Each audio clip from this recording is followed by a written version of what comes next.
Hello नमस्ते हजुर। यहाँहरू सम्पूर्णलाई म नमस्कार गर्न चाहन्छु। आज चाहिँ हामी यो जुन हाम्रो चिचिला गाउँपालिकाको नीति तथा कार्यक्रम अनुसार कृषक भ्रमण कार्यक्रम राखिएको हुँदाखेरि जो हाम्रो अगुवा कृषक महानुभावहरू ज्यूसँग हामी प्रतिनिधि ज्यू साथीहरू पनि उहाँहरूसँगै भ्रमण गर्ने भन्ने एउटा सल्लाह भएअनुसार निर्णय भएअनुसार हामी चाहिँ आज यो धनकुटा जिल्लाको पात्लेपारी भन्ने एउटा सुन्तला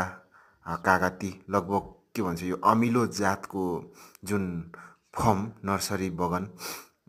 अनुसन्धान केन्द्रमा आज हामी आएका छौँ। आज यहाँ आउने क्रममा यहाँको जुन सुन्तला कागती जुनार लगायतका अनेक फलहरूको विषयमा हामी छलफल गर्ने अवलोकन गर्ने र के कसरी चाहिँ हुन्छ भन्ने विषयमा अनेक हामी छलफल गर्ने